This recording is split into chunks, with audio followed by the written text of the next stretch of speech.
न देगा मुझे, मेरी आंखों के आंसू को पोंछेगा वो, बाहों में लेगा मुझे।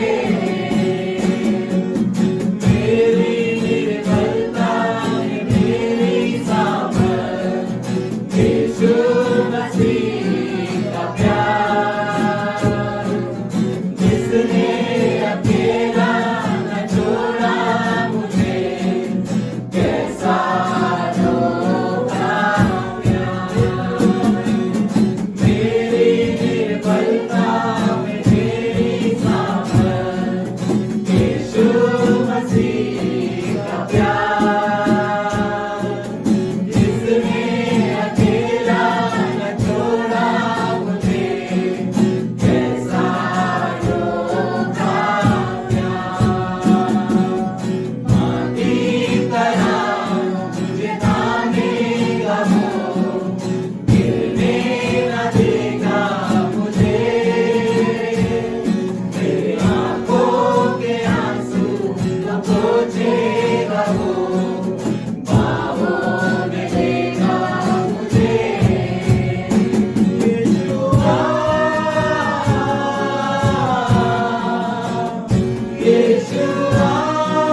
बस तेरा हूँ मैं, यीशु तेरे आने तक तुझसे लिपटा रहूं मैं, यीशु तू काफी मुझे, तुझको मैं देता हूँ पूरे दिल से अर्पण कर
ताकत प्रभु है, हमारी खूबसूरती प्रभु है। हालेलुया, मिलकर प्रभु को धन्यवाद करेंगे, प्रभु की महिमा करेंगे।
सच में प्रार्थना करते हैं आज आपसे मुलाकात होने पाए प्रभु जी, और इस मुलाकात को आपका वचन कराने पाए प्रभु जी, आपका वचन बताने पाए प्रभु जी कि यीशु कौन है, कैसा है प्रभु जी, तो आपका वचन बताने पाए प्रभु कि मेरा प्रभु का संबंध कैसा है प्रभु जी।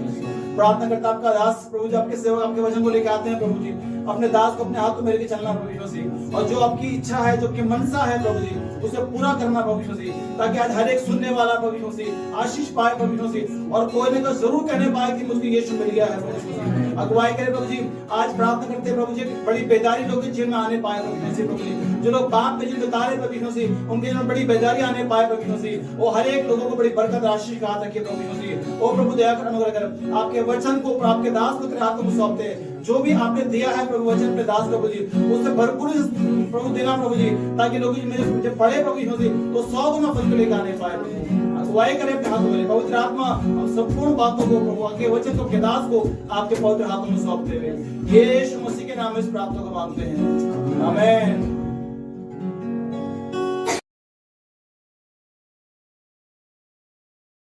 हालेलुया, प्रभु का बहुत धन्यवाद।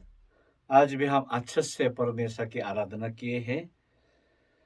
आइए सब परमेश्वर के वचन के लिए आगे बढ़ते हैं। सभी लोग अपनी बाइबल खोल ले। पहला पतरस 5:8 और 9 आयत मैं सबके लिए पढ़ के सुनाता हूँ।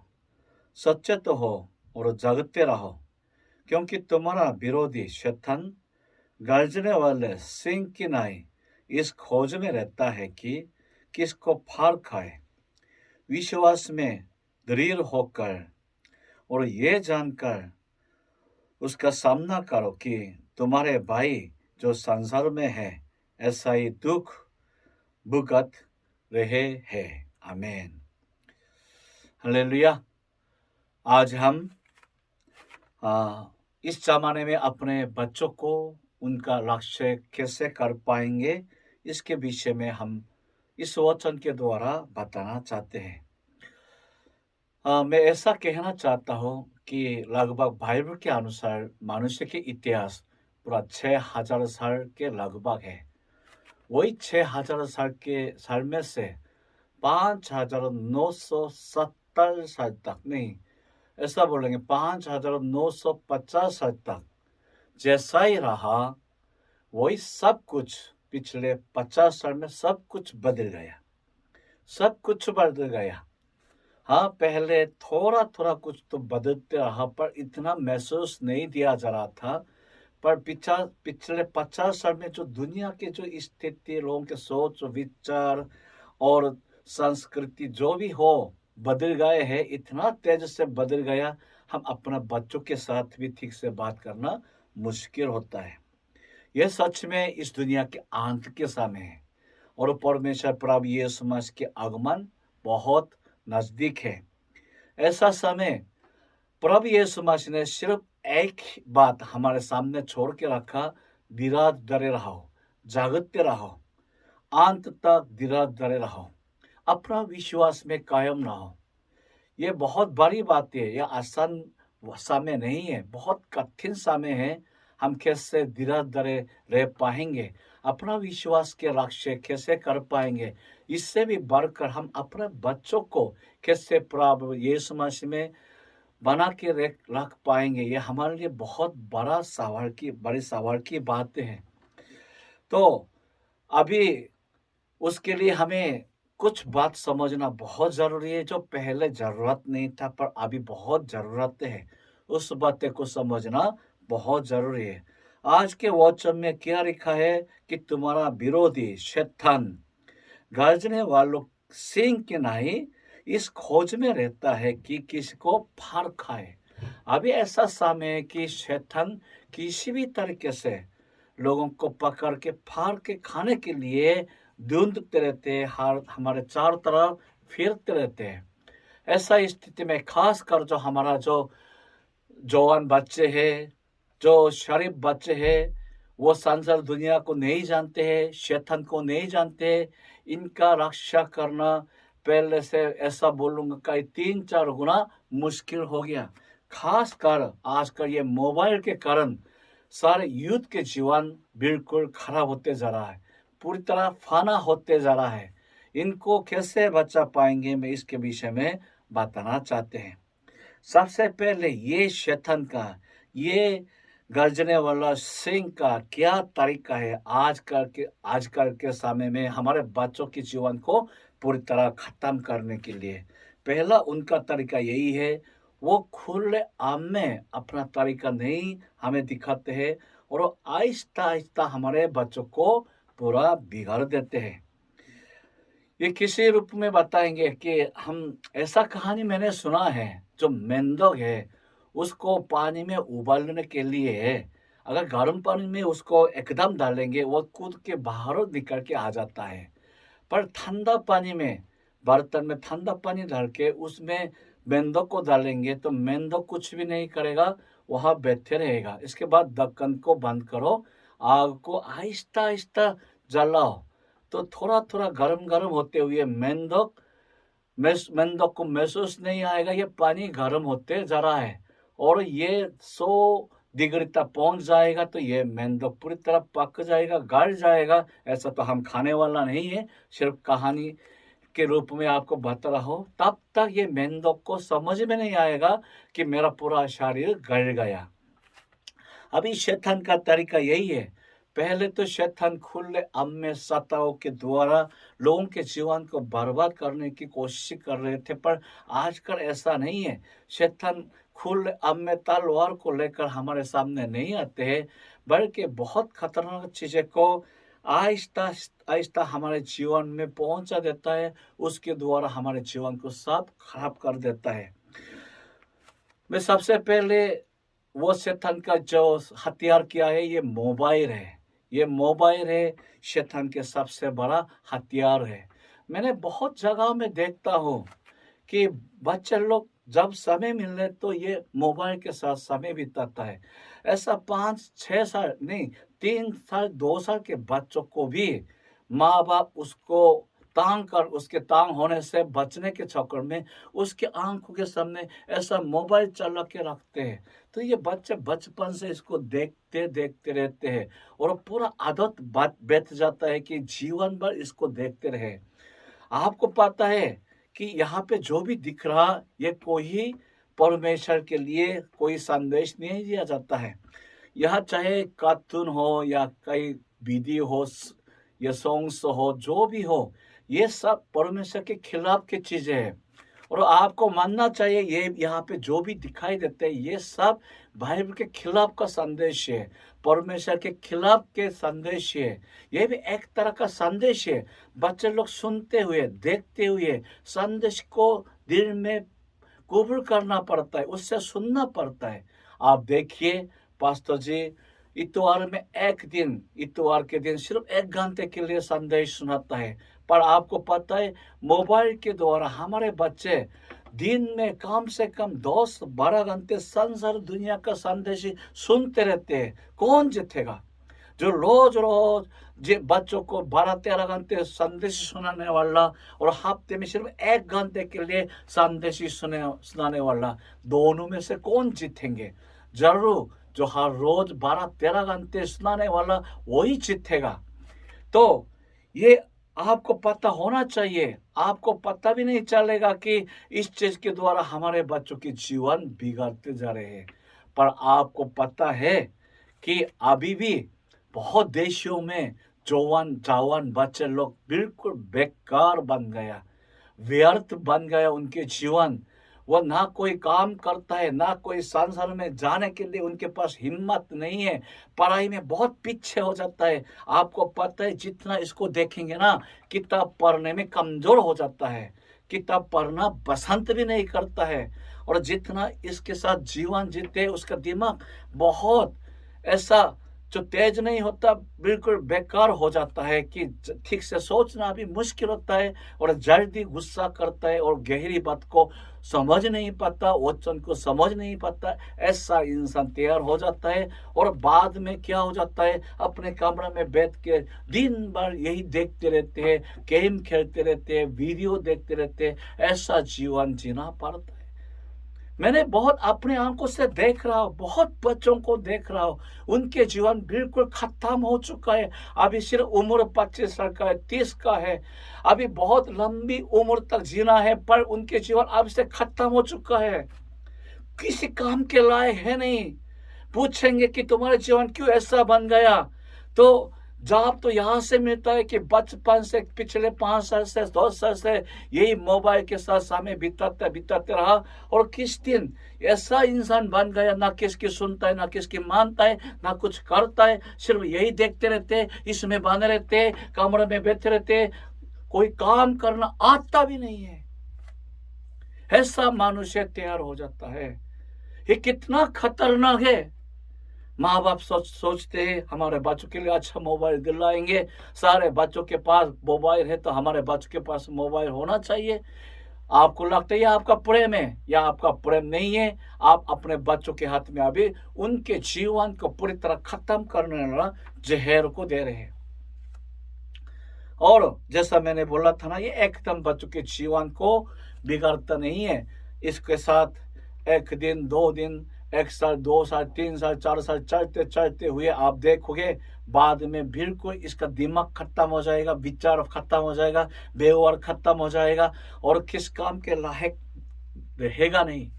ऐसा स्थिति में पड़े हुए देखना पड़ेगा आपको। ये शैतान का तरीका है। दूसरा शैतान का तरीका यही है कि पहले तो वो बीज बोने वालों को सताते थे, पर अभी ये बीज बोने वालों को सताते नहीं है। जहां पे बीज बोया जाता है उस भूमि को खराब कर देता है, ताकि कोई भी बीज बोया जाए कुछ भी ना उगे, कुछ भी ना तैयार हो जाए, बिल्कुल ऐसा जमीन बन जाए कि कोई फल देता ही नहीं।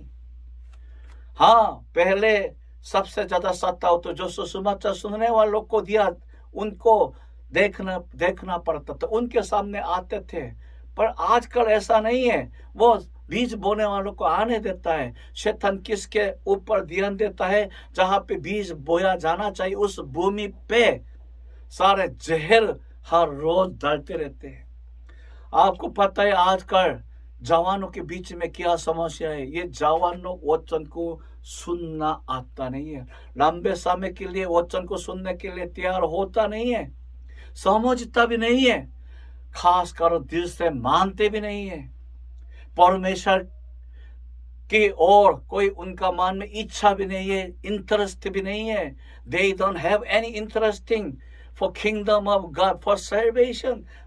मुक्ति के लिए कोई उनके अंदर में इंटरेस्ट है नहीं। वो सिर्फ यही चाहते और में खुशी को चखाओ, घूमते रहो, फिरते रहो, मस्ती मारते रहो और अच्छा से मजा लेते रहो। सिर्फ यही चाहते, जीवन के विषय में जो जरूरी बातें है उसके बारे में सोचना आता भी नहीं है। आजकल पूरा संसार दुनिया में जवानों के बीच में जो सेवा कहीं करते वो लो रोते हुए चिल्लाता है, हम क्या करें, हम कितना चिल्लाओ कितना सिखाओ, बच्चे लोग सुनता नहीं है, जरा सा भी दिलचस्पी देता नहीं है। भूमि बिल्कुल खत्म हो चुका है। चाहे हमारे पास कितना बीज हो इसका कोई वैल्यू नहीं बनता, क्योंकि इसको सब हर जगह में बोते रहो तभी भी एक भी उगता नहीं तो फायदा क्या है? ये शैतान का तरीका है। पहले सुनाने वालों को रोक रहे थे, अभी भूमि को सब खराब कर दिया ये दुनिया संसार की चीजों के द्वारा। तीसरा शैतान का तरीका यही है कि जो इस तरह उसके तरीके के द्वारा उसके चीजों में जिसका जीवन पूरी तरह आदत बन गया उनको पूरी तरह अपना गुलाम बना देता है और उनके जीवन को पूरी तरह नाशित कर देता है। मैंने देखा कि चाहे लोग गलत आदत में पड़ जा, फिर भी उसको डांटने से सिखाने से कभी कभी वो ठीक हो जाता है और सही जीवन में आ जाता है। पर आजकल ऐसा चीज के जो चीज में जिसका जीवन लग गया, कंप्यूटर गेम में, इंटरनेट में, वीडियो में, ऐसा मोबाइल पे उसका जीवन लग गया है, उसके जीवन उसमें वो पूरी तरह बांध चुका है। वो लोग क्या हो जाता है, इसके बिना एक सेकंड भी जी नहीं सकता। मैं अभी तक देख रहा हूं सड़क पे चलते चलते हुए जवान लोग यही ऐसा देखते हुए चलता है। सामने कोई गाड़ियां आए ना आए कोई ध्यान नहीं है, तभी भी इसको देखना पड़ता है। अरे भैया, अब तो सड़क पे चलते हो, गाड़ियां इतना चलती है तो इसको तो हटाओ। आता उसको पता है इसको हटाना है सेफ्टी के लिए, पर they don't know, they can't do that, ऐसा कर नहीं सकता क्योंकि उनके जीवन में ये आदत बन चुका है। कोई हीरोइन से भी ज्यादा, ऐसा ड्रग्स से भी ज्यादा बहुत गहराइयों से इनके जीवन में ये चीजें चिपक चुका है कि इसके बिना एक सेकंड भी जी नहीं सकता। अपना माँ बाप के साथ खाना खाते हुए भी ऐसा देखते हुए खाना खा रहा, कितनी अजीब बातें है, ऐसा देखते हुए। शायद मुझे लगता है वो अपनी शादी पे भी ऐसा देखते हुए शादी पे आएगा। ऐसा मनुष्य तैयार हो गया। वो मनुष्य किस काम का है नहीं, बिल्कुल बेकार इंसान बन गया। खाते रहेगा, पीते रहेगा, देखते रहेगा, इसके अलावा कुछ भी कर नहीं पाएंगे। वही इंसान बन गया और वो भी अंदर से पुकारता है, मैं भी इससे आजाद होना चाहता हूँ, मैं से इससे छुटकारा पाना चाहता हूँ, पर इतना गहराई तक आदत पड़ गया किसी भी तरीके से इसकी गुलामी से छुटकारा पा नहीं सकता। इनके कब्जे में से वो अपना जीवन को निकल नहीं सकता। यही शैतान का तरीका है। इसलिए आजकल का जमाना बहुत खतरनाक जमाना है। अगर हम सचेत न रहेंगे, जागते नहीं रहेंगे तो हम सब कुछ खोएंगे। कोई भी हमारे हाथ में रहेगा नहीं। मैं आज पूरा दिल से हृदय से पुकारता हूं, कुछ भी आप बचा नहीं पाएंगे। भरोसा मत करो, अपने बच्चों के जीवन पे कोई भरोसा न करो, बल्कि सावधानी रखो हमेशा। तो हमें क्या करना होगा? ये गरजने वाले सिंह के नाई हमेशा हमारे चार तरफ घूमते फिरते रहते हैं, हमें फाड़ के खाने के लिए। यही शैतान के हाथों से खुद के जीवन को शैतान हमारे बच्चों को बचा के रखने के लिए हमें क्या करना होगा? सबसे पहले मैं आपको बताना चाहता हूँ, भक्ति भक्ति की जीवन का आदत, भक्ति की जीवन का आदत किसी भी तरीके से बच्चों के जीवन में लागू करके रखना चाहिए। आप देखो, दानियल के जीवन को देखो। दानियल ऐसा स्थिति में रहा, उनके देश पूरा खत्म हो चुका है। वो बाबिल में गिरफ्तार होकर वहां पे जाना ही पड़ा, रहना ही पड़ा, जहां ना यहोवा परमेश्वर को जानते हैं, ना यहूदिया को जानते हैं, इस्राएल को जानते हैं, ना कोई बाइबल को जानते हैं।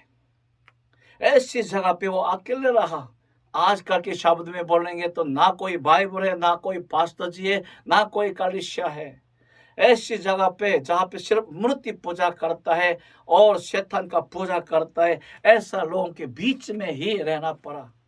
तभी भी उन्होंने अपना विश्वास को जो परमेश्वर के सामने बंद रखा, कैसे बचा के रखा। उनके जीवन के द्वारा हमें बहुत तकड़ा सीखने को मिलता है। वो क्या है? हर रोज 3 बार यरूशलेम की ओर खिड़की खोलकर रोज रोज 3 बार दुआ में बैठने वाले थे। यही असली दानियल का विश्वास के शक्ति जहाँ से पैदा होता है। दानियल के विश्वास की शक्ति यहाँ से पैदा हुआ। वो हर रोज 3 बार परमेश्वर के सामने समय बिताता रहा। ये कैसे ये आदत उनके जीवन में आया होगा? बड़ा होने के बाद, उम्र ज्यादा होने के बाद नहीं। ऐसा आदत बचपन से नहीं सिखाया जाएगा ना, कभी जीवन भर बांधता नहीं है। ऐसा आदत तो बचपन में सिखाना चाहिए, बचपन में उनके जीवन में डालना चाहिए। उसके लिए क्या करना? माँ बाप पिटाई करने से आप ज्यादा पीछे हटना मत। बच्चों को गुस्सा थोकने के लिए पिटाई मत करो, बल्कि प्रार्थना में बिताने के लिए ऐसा आदत उनके जीवन में डालने के लिए, बाइबल पढ़ने का, 3 बार परमेश्वर के सामने बैठने का आदत डालने के लिए पिटाई करना चाहिए। बच्चों को पूरी तरह पिटाई करके गुस्सा भी करना चाहिए। किसी भी तरीके से उनके जीवन में ऐसा आदत को बना के छोड़ना चाहिए, तभी वो संसार दुनिया में, आजकल के संसार में फिर भी वो अपना विश्वास को बचा के रख पाएंगे, आत्मिक जीवन को बचा के रख पाएंगे। वरना अभी दुनिया भर हर जगह में गवाही देता है, माँ बाप चर्च का फादर है, माँ बाप चर्च का प्राचीन है, पर बच्चा पूरा संसार का बन गया, बच्चा पूरा बिगड़ गया, बिल्कुल व्यर्थ व्यक्ति बन गया। यही आदत को बच्चों के जीवन में डालने में कमजोर होने के कारण बाद में बहुत पछताना पड़ा। इसलिए मैं आपको सीधा सीधा अभी चुनौती देना चाहता हूं कि अभी आपके पास 5 साल का, 10 साल का, 15 साल का बच्चे हो तो अभी से उनके जीवन में आत्मिक जीवन का आदत डालो। ये प्रेम नहीं है, अरे बच्चे जैसा तुम करना चाहते हो वही करते रहो, मैं हमेशा तेरे साथ हूं, ये प्रेम नहीं है। कभी कभी सच्चा प्रेम तो गुस्से के द्वारा प्रकट हो जाता है, पिटाई के द्वारा प्रकट हो जाता है। ऐसा गलत, बहुत खतरनाक चीजों से तो किसी भी तरीके से भी बच्चों को रोक के रखना है। दूसरा क्या है? दूसरा यही है, नुकसान देने वाला चीजों से बच्चों को हटा के रखना चाहिए। ऐसा माप कहाँ है? जहां पे आग जलता है वहां पे बच्चों को खेलने देता है। जहां पे बहुत तेज से पानी बहते हैं, कोई डूबेगा तो मर जाएगा, ऐसा पानी के किनारे में कौन है अपने बच्चों को खेलने देते? कोई ऐसा माँ बाप नहीं होगा। चाइना में एक बहुत बड़ा स्कूल है, उनकी माँ की गवाही है। उन्होंने अपने बेटे को पढ़ाई में आगे बढ़ाने के लिए उन्होंने क्या क्या ठान लिया। शुरू में उनका घर ऐसी जगह पे था जब पे ये पाशों को पढ़ता है, तो जब उन्होंने अपने बेटे को देखा, जब पाशों को पढ़ने वाला फार्म के पास उनके घर होने के कारण रोज रोज वो पाशों को पढ़ने का काम का खेल करता है। मुर्गी को खाना देता है और भैंस को राशन देता है। इस तरह करके वही करता है। तो इन्हें सोचा या हम यहाँ रहेंगे तो ये पाश पढ़ने वाला बनेगा, ये कोई खुला थोड़ी बनेगा। उसके बाद वो शहर में आया और ये बाजार के बीच में अपना घर लिया। तो वहाँ पे दिन भर लोगों का लेन देन करते हुए, खरीदते बेचते हुए यही स्थिति को देखते रहा। तो बच्चों के जीवन कैसे हुआ, ये बच्चा रोज रोज वही खेलता है, सामान को खरीदना, बेचना, डीलिंग करना, यही बात को लेकर खेलते हुए देखा। उनके माँ में ये ख्याल आ गया कि यहाँ भी ठीक नहीं है। तो उन्होंने आखिरी में कहा चले गया, जहाँ स्कूल है, जहाँ लाइब्रेरी है, वहाँ पे उसके पास में घर लिया। क्या हो गया, तब से जैसा लाइब्रेरी में बच्चे लोग किताब पढ़ते, ये भी किताब पढ़ना शुरू किया। इनका आदत भी यही बन गया, मैं भी किताब पढ़ूंगा। तो तभी माँ के दिल में सुकून आ गया, संतुष्ट हो गया कि ये जगह सही है। और ये इस तरह बढ़ते बढ़ते बहुत बड़ा मशहूर ये स्कूल बन गया। आज अभी तक उनके नाम बहुत मशहूर है। तो इस कहानी के द्वारा, गवाही के द्वारा हमें क्या सीखने को मिलता है? अगर आप अपने बच्चों को सही मार्ग में ले जाना चाहेंगे ना, तो गलत चीजों से, गलत स्थिति से, गलत हालत से अपने बच्चों को हटा के रखना चाहिए। सबसे पहले मैं यही चीज को बताना चाहता हूँ, मोबाइल को मत देना बच्चों को। ऑनलाइन के कारण बच्चों को ये यूज करना पड़ा, आपको और एक्स्ट्रा ध्यान देना होगा। जब ऑनलाइन चाहते सिर्फ यही देखने दो, उसके बाद इसको बिल्कुल बंद करो, मना करो, क्योंकि ये उनके जीवन को पूरा बर्बाद करेगा। चाहे वो अंग्रेज कितना अच्छे से पढ़े, फिर भी अंग्रेज अच्छे से पढ़ने का कोई फायदा नहीं रहेगा, ये सब कुछ खत्म कर देगा। तो नुकसान देने वाले चीजों से अपने बच्चों को हटा के रखना, ये माँ बाप की जिम्मेदारी है, आपकी जिम्मेदारी है, तभी आपके बच्चे बचते रहेगा। तीसरी बात यही है कि आप आंसू के साथ लो रोते हुए बच्चों के जीवन के लिए प्रार्थना करना होगा। हर बच्चों के जीवन में जो प्रभु यीशु मसीह में खूब आगे बढ़ते और उनके राज्य के लिए इस्तेमाल किया जाते, उनके जीवन में यही गवाही सुनने को मिलता है। उनके पीछे उनके लिए हर रोज रोने वाला माँ थी और उनके माँ बाप थे। उनके माँ बाप के प्रार्थना के कारण उनके जीवन ऐसा बच गया कि वो परमेश्वर की महिमा के लिए जीवन जी पाया। प्रार्थना जितना आप आंसू के साथ करोगे, वही आंसू का प्रार्थना जरूर उसका फल आपके जीवन में लेके आ जाता है। पर इसमें एक सावधानी, बहुत लोग प्रार्थना करने के बावजूद उसका फल नहीं मिलता। कारण क्या है? कारण यही है, प्रार्थना तो कर रहा पर उनके जीवन अच्छा नमूना बने नहीं है। हमारे बच्चे आपके मुंह की बात नहीं सुनते, हमारे बच्चे आपके जीवन को देखते हैं। आप खुद झूठ बोलते हुए बच्चों को यही बोलोगे झूठ मत बोलो, बच्चे का भी सुनने वाला नहीं है। अगर आप खुद परमेश्वर के भय ना मानते हुए परमेश्वर के भय मानने के लिए बच्चों के लिए बोलेगा, बच्चे का भी सुनेगा नहीं। इसलिए ऐसा लोगों के प्रार्थना कबूल किया जाता है जो खुद एक नम्र के रूप में ऐसा जीवन जीते हैं विश्वास के, और जो सच्चा परमेश्वर के लोगों के जीवन जीते हुए वो प्रार्थना करेगा, तभी वही फल बच्चों के जीवन में पूरा आ जाता है। Hallelujah, hallelujah.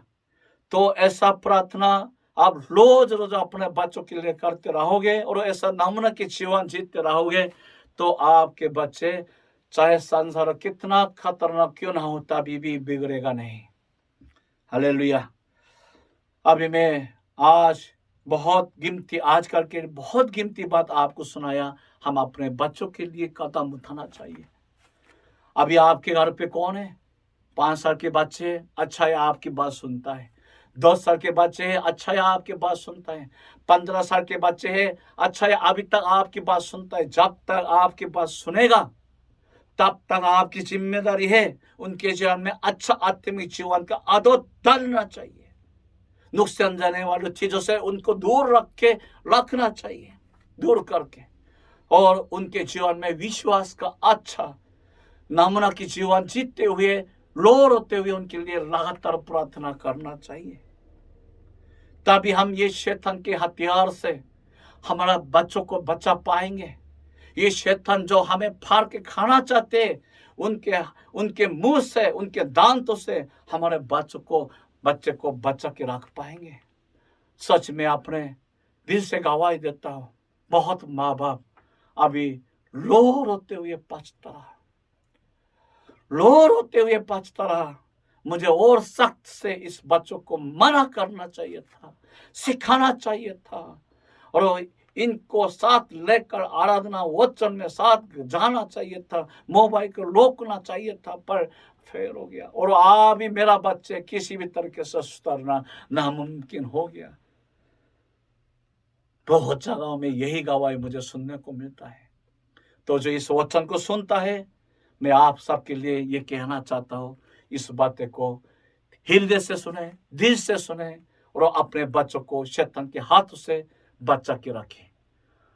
ऐसा अपनी आंखें बंद करें, दुआ करते हैं। प्रभु यीशु मसीह, बहुत धन्यवाद के वचन के लिए, ये बहुत कीमती सुंदर वचन के लिए बहुत धन्यवाद। खासकर आजकल के जमाने में हमारे बच्चों को प्रभु तेरे हाथ में सौंपते हैं। ये शैतान इनको फाड़ के खाने के लिए पूरी तरह तलाश में है। प्रभु यीशु, ओ प्रभु, तूने हमारे हाथ में जिम्मेदारी दे दिया इनको सही से गाइड करने का, बच्चा के रखने का, सिखाने का। प्रभु ओ खुदा, पहले से हमें 4 गुना ज्यादा ध्यान देना होगा, तभी हमारे बच्चे की जीवन बच जाएगा। प्रभु मदद करे जो इस वचन को सुनता है। माँ बाप ठान ले और पूरी तरह अपने बच्चों को शैतान के हाथों से बचाने के लिए मेहनत करने से वो पीछे ना हटते। प्रभु मदद करे जो आज की वचन जो सुना है, इसको पूरा अपने जीवन में लागू कर पाए और बच्चों के जीवन में भी धारण पाए। बहुत धन्यवाद के साथ ये दुआ जी परमेश्वर यीशु मसीह के नाम से मांगते हैं, आमीन।